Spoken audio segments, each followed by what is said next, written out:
Hello there. Welcome to the How to Market Your Horse Business podcast. I'm so glad you're here.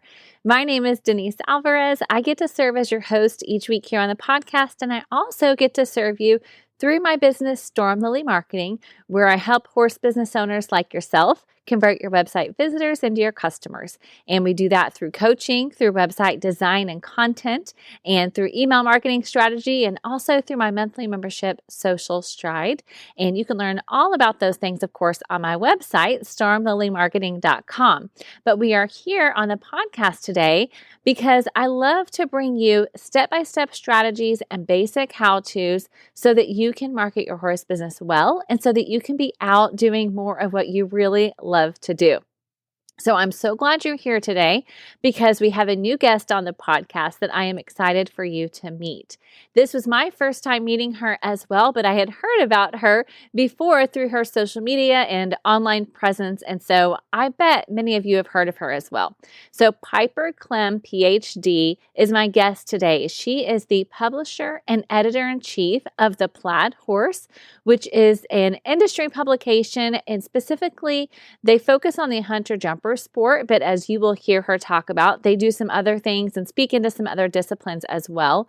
But that is where you may have heard her or met her. She also teaches a college course or a few college courses that is specific for horse business owners.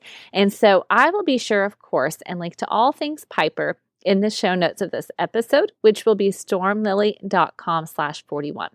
But today, Piper is here not to share so much about the Plaid Horse as much as she's here to share about how you, as a horse business owner, can get media coverage. So I know that no matter what size of horse business you have, you would love to have some sort of media coverage, right? And I don't mean just national, I mean even local, because all of those touch points matter. As we've talked about here on the podcast, many times it takes up to 8 different touch points for someone to actually convert, for them to actually become a buyer of your product or your service. And one of those key touch points can be media coverage. And I don't just mean advertising. I mean having an article written about you, or maybe mentioning the show or event that you hosted at your facility.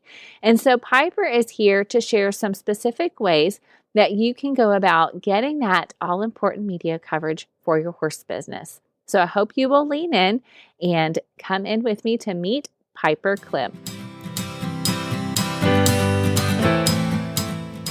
Hey, Piper, thank you so much for joining me on the podcast today. I'm so glad that you're here.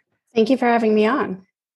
Yes, you bet. So I'm really excited for my listeners to get to meet you and learn what you have to share with us today about media coverage. But before we jump into that, I would love for you to share a little bit about your own personal background. So as I shared a bit in the intro before this interview came onto the podcast about your current position of the publisher and editor-in-chief of the Plaid Horse. And then I know you have a number of other horse-related education and media efforts that you're involved in, but I would love to know a little bit of the backstory. How did you get here? I, like most horse crazy kids, got a ride at a birthday party, pony ride, and I was completely hooked. I come from a non-horse family. My mom found my first barn in the yellow pages of a print phone book. And that's how we got started. And we made every mistake in the horse book. We had to learn everything the hard way. We had to figure everything out. And I think that's a lot of where my passion comes from is, you know, when you struggle with all the side pieces, it really becomes less about the horses. And I think that if we help people navigate all the other aspects of the business, this is what I call the metagame when I teach courses. If we can help people understand the metagame and navigate that more seamlessly, we all have more time and energy to spend on what's really important, which is the horses. I think I've been pretty candid about this. I hit a wall where I was really struggled on the horse show circuit. I didn't see any pathway for myself with the finances and with the limitations I had. I didn't understand how to get from A to B, and I was really jealous and overwhelmed by, seeing all the money and seeing all the people that, I perceived as bought it instead of doing it. And over time, I got bitter and grumpy. And I took the time off that I needed. I didn't ride in college. I really focused on school. I got a PhD in chemistry and biophysics from Berkeley, University of California, Berkeley. And then, the horse bug, when it's with us, we always all have to turn back to it in some form at some point in our lives, no matter how much time we take off. And I was ready to come back, and I wanted to use my skills, which are educating and education, to make our sport better. And it really just started there. And it's grown into all of these projects and all these things, but they all have the same core seed is to not have people waste time going through stuff that is hard in our sport and isn't clear, and there aren't great pathways, and how do we organize and help people so that things are more building block, more linear. They see the path. They don't leave the industry because they don't see a pathway. They see the path and they get on it and are guided a little bit more through that process.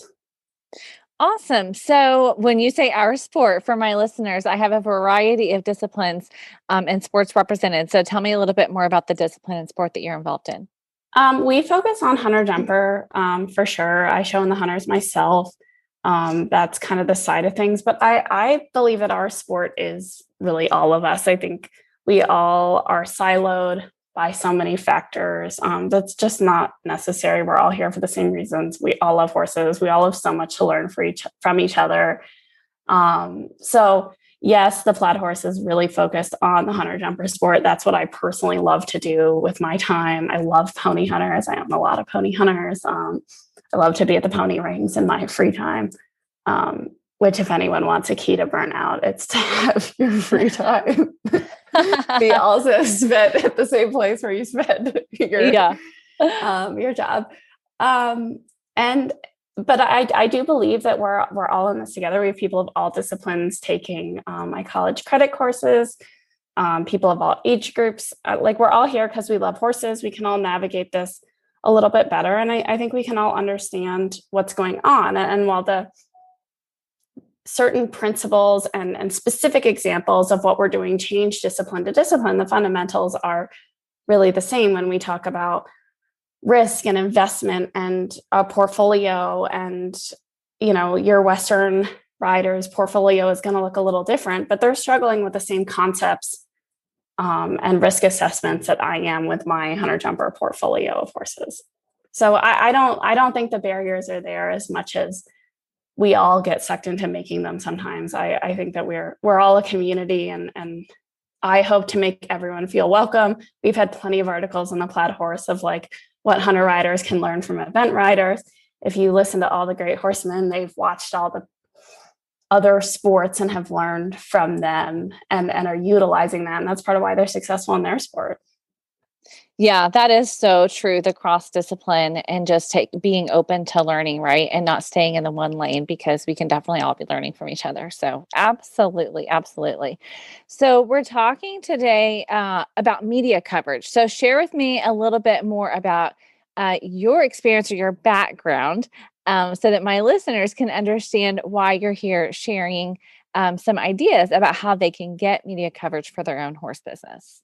Absolutely. I came into this completely organically in trying to advertise for my own pony business. I hadn't really, when I got going, I hadn't really thought about media as a whole. I hadn't thought about my full-time role being my career and my passion. And I think that a lot of the things that we've done that seem very different or revolutionary to the industry are literally because they come out of actual need and actual using our services. And I use our own Plaid horse advertising services for my projects. And when stuff works great, I use it as a case study for clients. And when it doesn't, we retailer and reinvent those packages so that they can work better for clients. And I think that that's a big key, because a lot of people in my position are not actually using their own services. And when you're not actually using them, the industry is changing.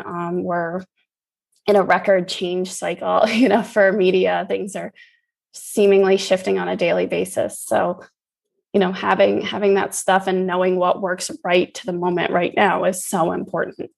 I think that one of the things that I really set out to do is I want to hear everyone's story. I want to be part of that. So we have a Write For Us link at the Plaid Horse, and also a Photograph For Us link. We have all of our guidelines for submitting photography, for submitting writing. And it's really a great place where people can build their resumes and build their platforms. And if you want to put the work in, if you want to put the legwork in, we want to support you with the platform. And all these pieces are reviewed and edited, and it's not 100% chance that something actually makes it in or anything, but we want to provide that opportunity for everyone and make as many pieces work as possible to try to help people get into the industry and navigate things themselves. So there's so many moving parts here, and media is part of your strategy, and looking for places where you can represent yourself and be authentic and share your voice and share your perspective. I think that's the best way to get started in all of this. Okay, that's a good point. So the getting started part, I'm sure a lot of listeners are wondering that. So from the Plaid Horse, from your involvement there and from your involvement online, because you all have a print publication, but then you also have online articles and resources as well, right? So you've seen firsthand the difference that having media coverage can actually make for a horse business. So for the listener that's sitting here going, okay, I hear you, but I am a small business. I am not a national company. I don't know that media coverage is the right strategy for me. What would you say to that person?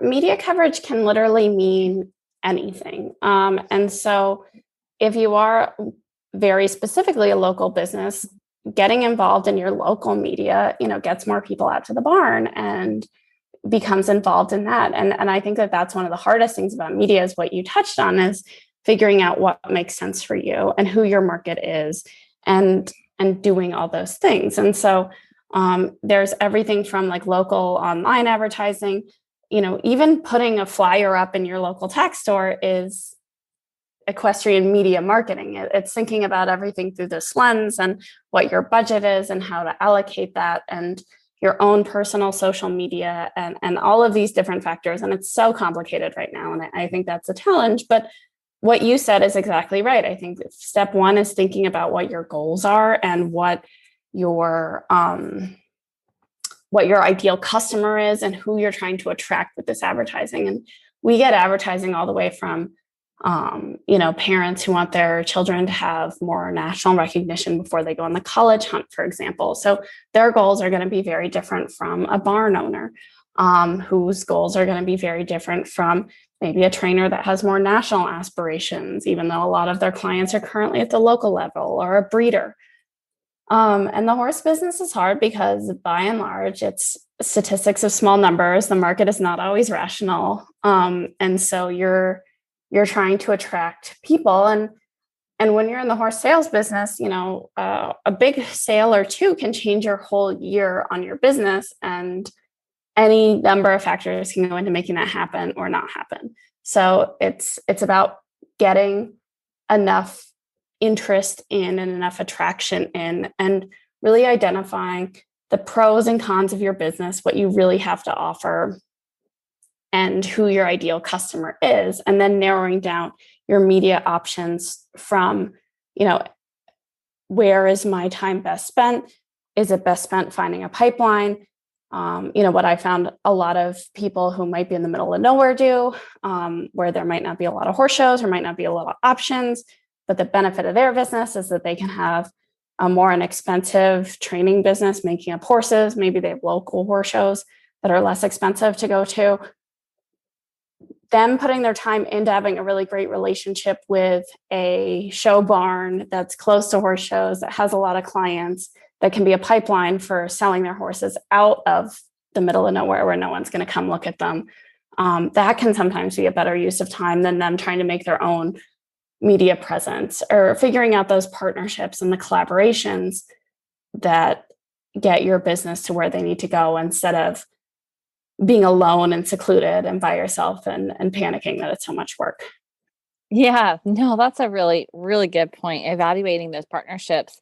That's so much goodness, Piper. I really appreciate that. So I can hear from you, that while you're here because of the Plaid Horse, you've definitely had experience and insight for those local businesses to be able to consider what media coverage looks like for them and where they are at, and how that can be very unique depending on your business and your goals. So I love that. It's so important to get clarity on that.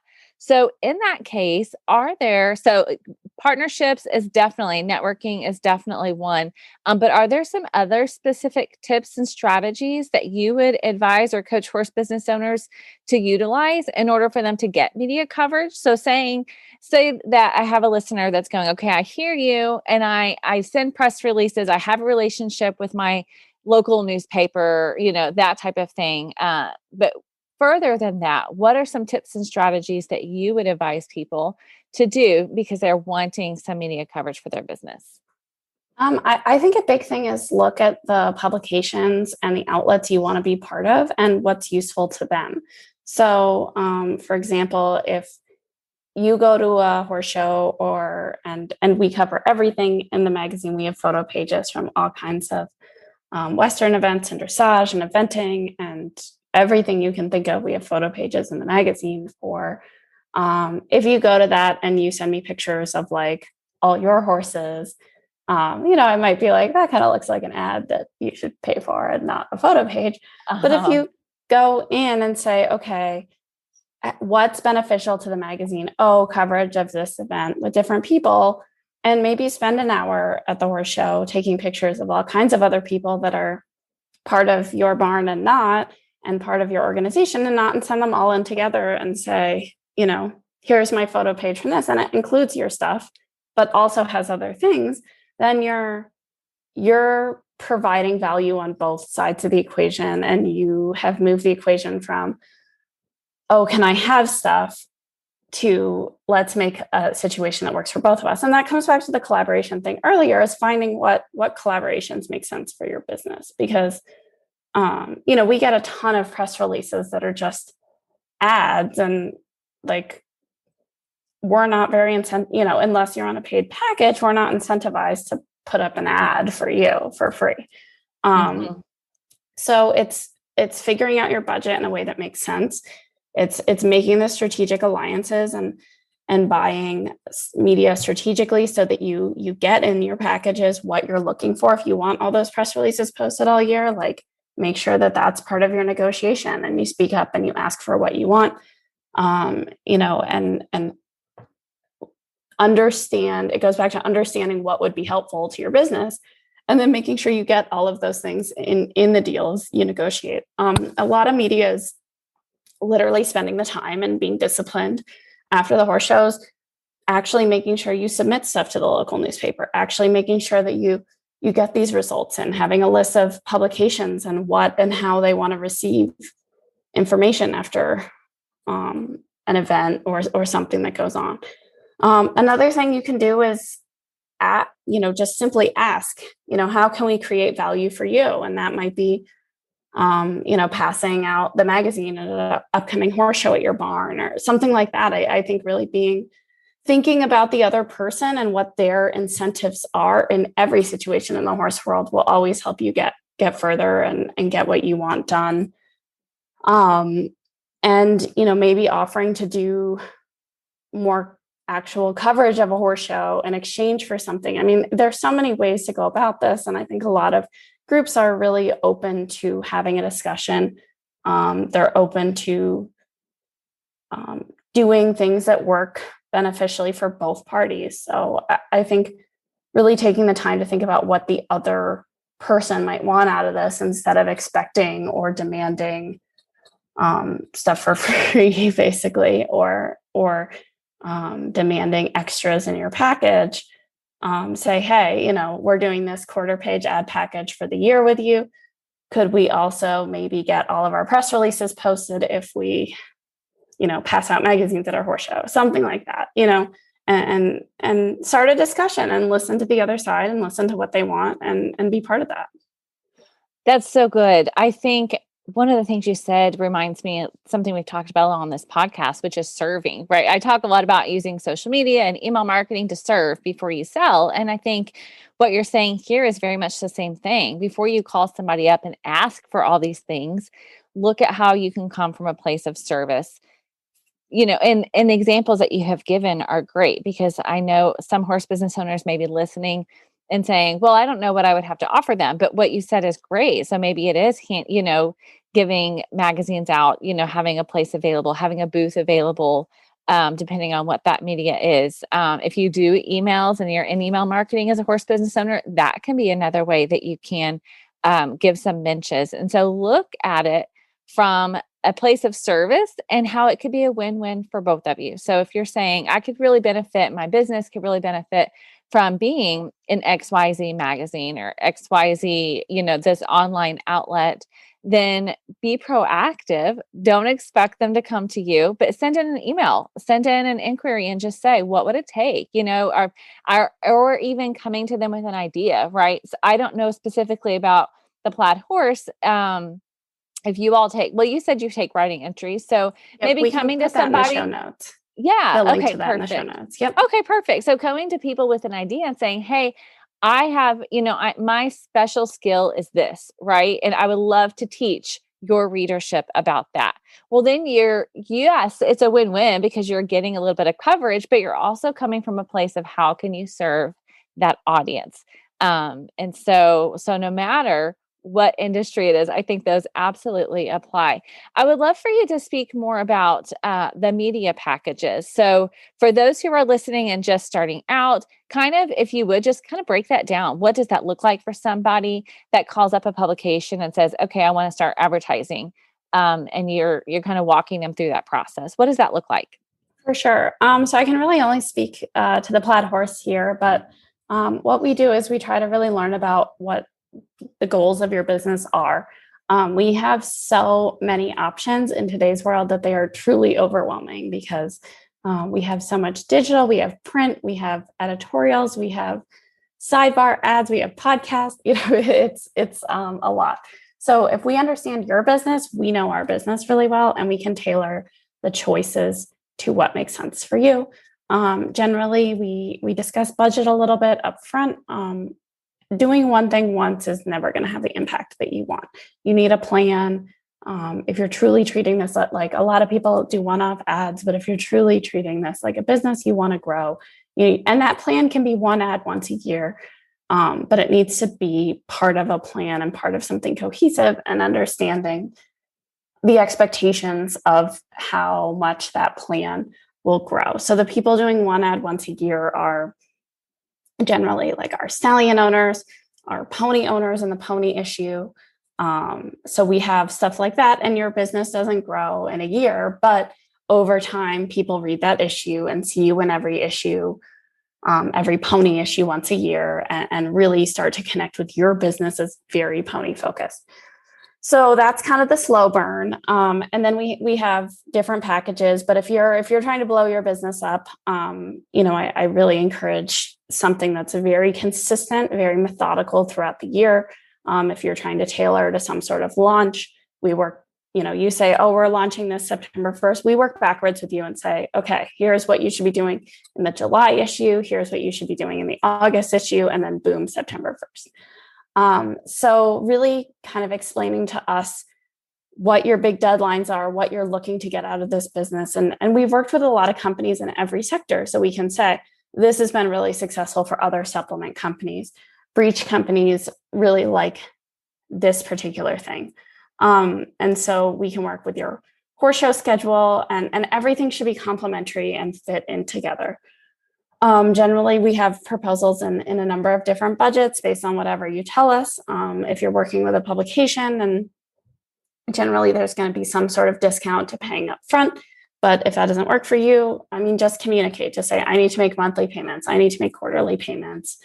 And everybody works with everyone the best they can, but you have to come in and communicate your needs in all of that, and how you see this going. There are always extras, and if there's stuff that's valuable to you, we always work to see how we can fit that into packages and come up with something that really makes sense for everyone. We have some editorial options that have been really popular, some more native advertising that gets on the website and in the magazine, and that opportunity to tell your story. Obviously, I think podcasts are an amazing place to talk about complicated things like philosophies or how maybe more of a technical product works. It's a great way for people to learn.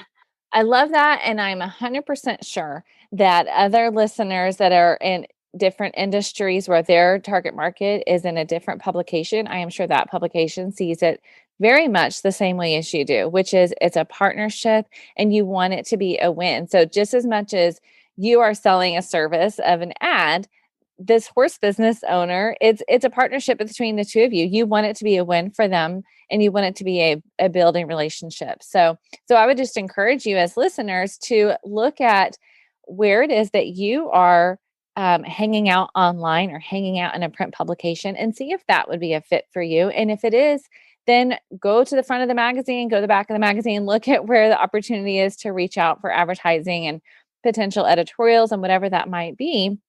And you never know what opportunities might arise just because you put that first feeler out there. So I would just encourage you all to just start somewhere, start that relationship and see what happens. And as you do, then do that homework beforehand, right? Do get clear on who you're serving, get clear on what your business has to offer, and get clear on what you hope that end result will be. What is success going to look like for you when it comes to this media coverage, because it's going to take effort. And so you want to make sure that you're getting the return that you want on those efforts. So thank you so much, Piper, for sharing. Is there anything else specific to getting media coverage as a horse business that you think my listeners should know before we close up? I would say just really be comfortable putting yourself out there and asking. And, no means not right now. It means that someone's busy or, they have other things going on in their lives, and it doesn't mean no forever. And I talk a lot about like how shame and holding ourselves back impact our businesses. And I think that when we go out and say to someone, oh, like, would you like to do an article about me or something? And they say no, it's easy to internalize shame or rationalize reasons for that. And like, it's really not complicated. It's not right now. It doesn't fit with what's going on with our publication right at this moment. It doesn't mean you shouldn't try again later. It doesn't mean that they think anything negative of you. It doesn't mean that they think that you're a terrible writer or an awful person or your business is stupid. Like, all of our internal voices are apt to tell us sometimes. It literally means that, it's not a right fit or not a perfect fit right now. And you should never limit yourself with that, to not asking other publications, to not going back and asking them in the future, and not keeping that open. And the other thing is I really push saying yes if you have an opportunity to invite media to your horse shows, or invite photographers, or invite new people to welcome, and be inclusive and be part of something. Say yes, do it, go to things. And the service part and the being a good citizen of our industry is a really important mechanism to be good business, to get more media coverage of your equestrian business. Love it. Those are all super good tips. So of course, yes, I will put highlights of our conversation over on the show notes for this episode, which will be stormlily.com/41 for episode 41. So for everybody listening, if you were not able to take notes and you want to get a summary of this, and then of course, I will link to all of Piper's social media and the Plaid Horse links and all of that on those show notes as well. So thank you so much, Piper. I really appreciate just your heart to serve and share here on the podcast. So thank you so much for joining us. Thank you for having me. Okay, wasn't that so interesting? I hope that you took away some really specific ideas that you can use for your own horse business. I will tell you my biggest takeaway is just that reminder that we've talked about before, and that is that people buy from people. So do not be intimidated when somebody is in the media. They're just people, and you have the opportunity to build a relationship with that person, with the people that represent a specific publication that you may be interested in. But just remember, it is a relationship. There's going to be give and take. It needs to be a win-win for both of you. And when you can come at it from that angle, when you can come at it from a point of service and see how what you have to offer can serve their community, can serve their audience, then it's really going to be a win-win for both of you. And you can build that long-term relationship. So then when this particular writer or editor has an idea for a story, you are the person they think of. You are the one that they call for a quote or for information because you have built trust over time. So I hope that you have something great to take away as well, but I just wanted to share that that was mine, and I hope it encourages you to not be intimidated, to go out and build those relationships so that you can keep doing more of what you love to do, which is work with those lovely horses that we all love so much. So of course, I will have all the links that you need at the show notes today, which is stormlily.com/41 for episode 41. And as always, if you've not subscribed or followed the podcast, I hope you will. And also, would you do me a huge favor and leave a review, especially on Apple Podcasts? They have an option for you to leave a review there. And what that will do is tell Apple when other people are interested in similar podcasts that How to Market Your Horse Business is a fit for them. So if you would do that, I'd greatly appreciate it. In the meantime, I hope you have a wonderful week, and I will see you back again here next week. Bye.